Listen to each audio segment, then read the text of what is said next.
ଆଜି ଆମେ ଆପଣଙ୍କୁ ଗୋଟିଏ କାହାଣୀ ଶୁଣାଇବୁ ଯାହାର ନାମ ହେଉଛି ପରିଶ୍ରମୀ ପିମ୍ପୁଡ଼ି। ଚାଲନ୍ତୁ କାହାଣୀଟି ଆରମ୍ଭ କରିବା। ପରିଶ୍ରମୀ ପିମ୍ପୁଡ଼ି।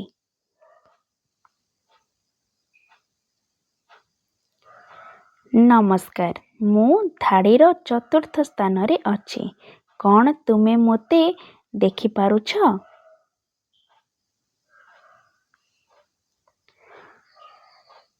କଦମ ତାଲ। ଆମେ ଚୁପଚାପ ଗୋଟିଏ ଧାଡ଼ିରେ ଚାଲିଥାଉ।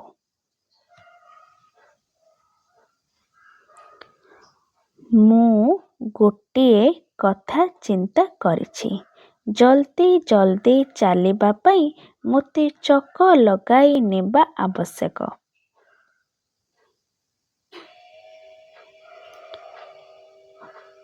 ଅନ୍ୟାନ୍ୟ ପଶୁମାନଙ୍କ ଭଳି ଆମେ କୋଳାହଳ କରୁନାହୁଁ।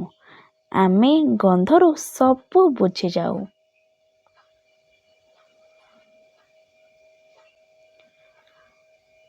ଗୋଟିଏ ଗନ୍ଧ କୁହେ ମୋ ସହିତ ଚାଲ ଭୋଜି ଖାଇବା ପାଇଁ।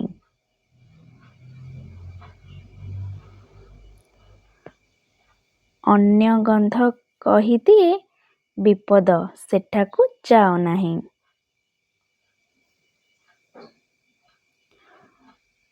ତୁମମାନଙ୍କ ଭଳି ମୋତେ ମଧ୍ୟ କେକ୍ ଏବଂ ମିଠେଇ ବହୁତ ପସନ୍ଦ ଅଟେ।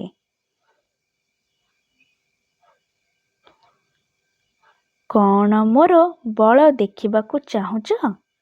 ଦେଖିବାକୁ ମୁଁ ତୁମକୁ ବହୁତ ଛୋଟ ଲାଗିଥାଏ, କିନ୍ତୁ ମୁଁ ବହୁତ ବଳଶାଳୀ ଅଟେ।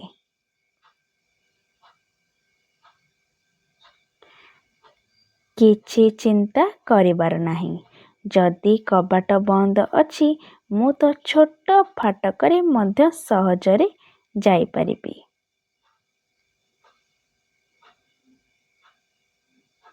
ବିଶ୍ୱାସ କର, ହଜାର ହଜାର ପିମ୍ପୁଡ଼ି ଗୋଟିଏ ଜାଗାରେ ଆରାମରେ ରହିଥାନ୍ତି। ଆଶା କରୁଛୁ ଆପଣଙ୍କୁ ଏହି କାହାଣୀଟି ପସନ୍ଦ ଆସିଥିବ। ତେବେ ଏହା ହେଉଛି ଆପଣଙ୍କ ପାଇଁ ଆଜିର ପ୍ରଶ୍ନ। ପରିଶ୍ରମୀ ପିମ୍ପୁଡ଼ି କାହାଣୀରୁ ଆପଣଙ୍କୁ କ'ଣ ଶିଖିବା ପାଇଁ ମିଳିଲା? ଏବଂ ପିମ୍ପୁଡ଼ିର ଚିତ୍ର ତିଆରି କରି ସେଥିରେ ମନପସନ୍ଦ ରଙ୍ଗ ଦିଅନ୍ତୁ।